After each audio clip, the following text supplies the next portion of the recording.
presentation. I'd like to congratulate Joseph and his co-author. This paper won a Best Paper Award. Yeah, come. Do we get this?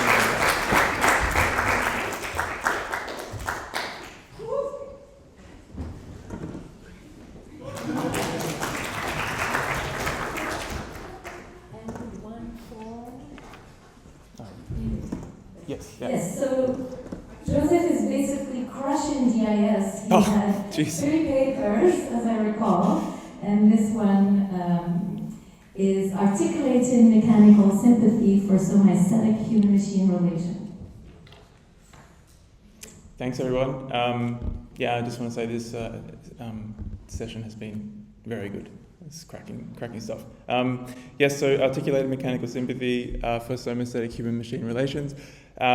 I'm from BitCraze, which is a drone company in Malmo, and also at KTH in the Robotics Perception and Learning department. And I moved from Melbourne to Sweden with a whole bunch of data and having designed this system and dumped it on the table, and just have to acknowledge Rachel Garrett's commitment to helping me sort all this garbage out into something diamond, some sort of diamond. Anyway, let's get into it. So the presentation structure, we're going to talk about what mechanical sympathy is. I'll introduce how to train your drone, which is a system that I designed to help articulate this or explore this concept. And then we'll use that to further explore it here, and then some closing thoughts. So, what is mechanical sympathy? Is there a machine in your life that you know inside out? A car, a camera, a sewing machine, a rowing machine? Have you seen it change through wear and tear, tune-up, breakdown, upgrade, or repair? Has it changed the way you use and create, dance, knit, or fabricate? Then you may be practicing mechanical sympathy, and guess what? It's also a very rich interaction design resource. Mechanical sympathy is the process of cultivating somaesthetic appreciation with the machine. This process entails fostering an awareness of your capabilities, limitations, and changing body in relation to a machine and vice versa. It also allows you to craft your own experiences with the machine and explore how that machine in turn shapes your aesthetic preferences. Through this process, you can reflect on and pursue the kinds of human-machine experiences that hold value and meaning. And this holds true for both the designer and the user. In days gone by, the felt sense of a driver, a car driver, or a race car driver, or a pilot, and the design iterations of the machine were often performed by the same person. In fact, mechanical sympathy has its origins in popular culture. Mechanical sympathy in this paper came from reflecting on my own practices with machines. Here on the left is, on that side, there's drone chi, where I kind of went from just doing Tai Chi in front of a drone to this kind of more nuanced thing that was like a blend between the practice of Tai Chi and flying a drone. And that reminded me a lot of like my time racing go-karts and mucking around with old cars. And they both kind of had the same feel, but did not the language to describe each other and kind of unlock the potential from each other. And so this led us, Rachel and I, to position mechanical sympathy between somaesthetic interaction design, where you have intractable, reflective, and ambiguous experiences that are designed for like somatic reflection and the emergence of something new, and position that in between that and human-machine interaction, which is like predictable and measurable interactions in machines where there's a tightly coupled relationship between the human and the machine, and usually performing well-defined tasks in mature contexts. So now I'll introduce how to train your drone, and this is a research product that spawned in part from these machine reflections that I mentioned before. So first I'll explain how it works. You take the drone from a charging dock, you pop these sensors on your hands and launch the drone. It doesn't always launch.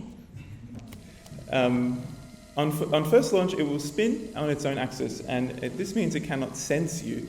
But if you hold your hand still, however, it will slow down and turn to face you. So then we will see that again with the lights on.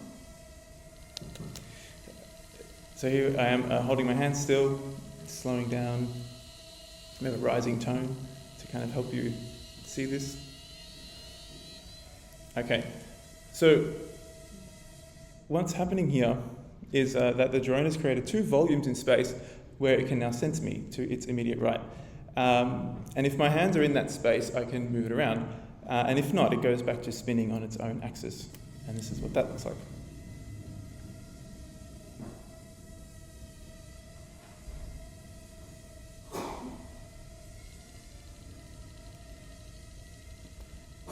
So this means that over time, I can build up a number of, or one person can build up a number of spheres in this space and where the drone can sense you. By the way, the manner in which the drone can sense me formed a central part of the design process of how to train your drone, which you can read about that in the pictorial. That was also here. So in addition, the drone had a different eye color, and that corresponds to different sets of characteristics, which I won't go into detail, except for the size of that sphere you saw in the previous slide differs for each drone, and that changes how it can sense the world and its flight characteristics. The whole system was set up in a home for 4 weeks, where 3 people used them around 3 times a week. They were each assigned a drone. Nora was assigned the clear-eyed drone, Justin was assigned the amber-eyed drone, and Tom was assigned the blue-eyed drone. So now using examples from the co-creation field study, we can kind of briefly further articulate mechanical sympathy. So coming back to this diagram, I will now introduce machine agency as a quality of mechanical sympathy. It's characterized by exploring what's possible in a human-machine assembly. So this is kind of done by testing the capabilities and limitations of each of both the human and the machine. So here we have Justin trying to figure out how to move the drone up and down, which he does so with relative ease, but when it comes to lateral movement, he finds it difficult. And this is in part due to that kind of small bubble size that I showed you. The sphere is quite small for the amber drone, but also it actually is a little bit harder to do this movement up, to do this movement naturally than it is to do it up and down. So he kind of found that out by doing that. He ended up having to shift his weight and lock his hands to carry out a lateral movement with the drone. Another quality of mechanical sympathy in this paper is oscillations, and there are more under machine agency, but we're just kind of burning through time here. So oscillations describe the way in this machine agency was explored. So the way in which the capabilities and limitations and change and difference was kind of explored. And one that I will highlight today is movement experiment and experimental movement. So this is Tom, and Tom had a really premeditated approach to playing around with the drone. He had a sequence of movements that he wanted to carry out, and this included pulling the drone up with his hands out in front and then moving his hands outward and back in again.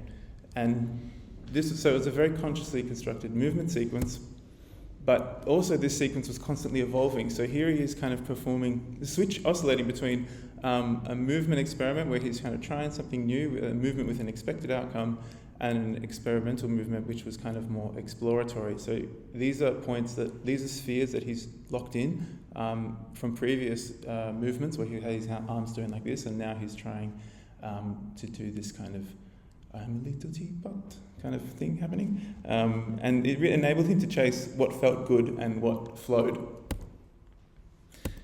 And finally, we come to aesthetic pursuits, which does not really have any subcategories, but it kind of represents the culmination of these qualities into something that is meaningful to the individual, but also quite skillful to pursue. So here we have Nora comically performing Dance of the Sugar Plum Fairies with her drone.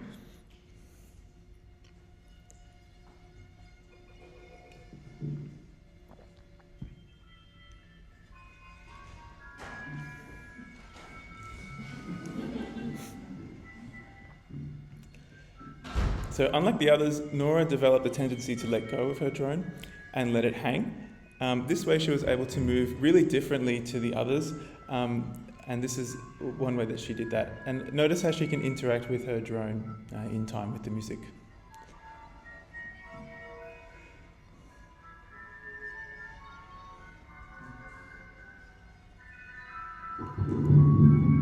We had some cameos from Justin.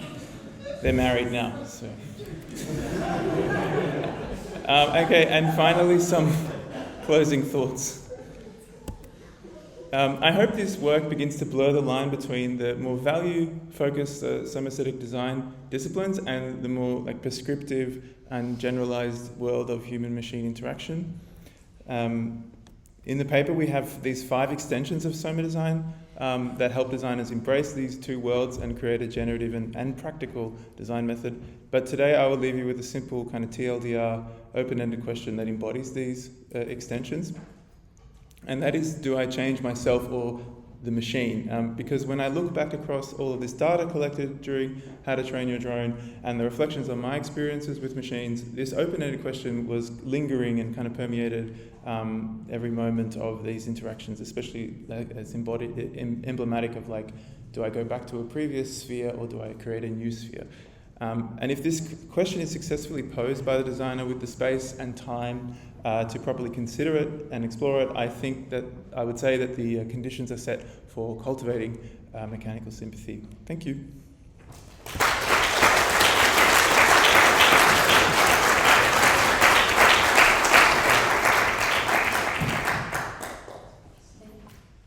Thank you so much.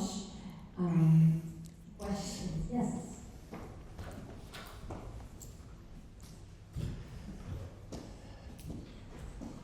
Thank you. Being an old sort of late hippie, and this reminds me of Zen and the Ark motorcycle. Yes. Here we go. Right, explain. And from what it's ages since I read it now, but I think care was a core concept there.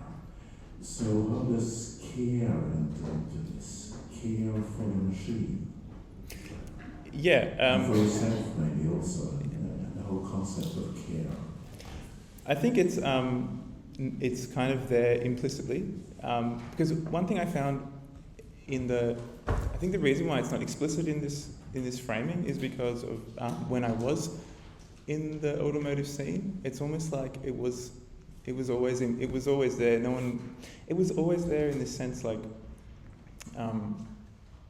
you could tell that the person and the car there was a very blurred line between them, and that person wouldn't be that person if they sold the car, and there's and so I think that just the action of engaging and then kind of realizing the fragility and the upkeep of these machines, it really grabs you. It doesn't have to be said. Yeah. Yes, thank you so much for this presentation. That's amazing. I have so many questions and thoughts. I'm Jonas Fritsch from the IT University. I'm going to stick with one, which might be that what I really love about this work is the differential that is retained between man, person, and machine. There's no kind of idea about the machine having to accommodate to a particular person and the other way around.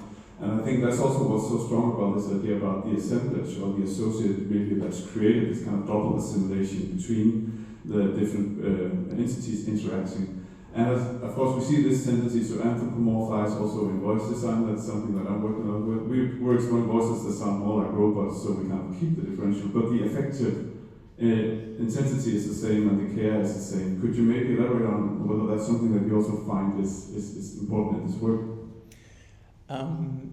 So yeah, your question is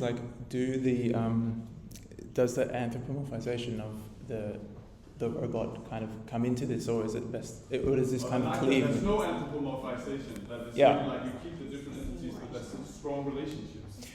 Yeah, I think that looking through the data, you can still see that people do anthropomorphize the drone, but I think that that's okay. I think it's what I try to highlight here is the kind of piecemeal steps that you take to get to that point where you can anthropomorphize the drone and have a very strong sense of when you do that, if that makes sense. So, yeah. Fantastic. fantastic paper. Ronald Curry, John Fraser University and TUE.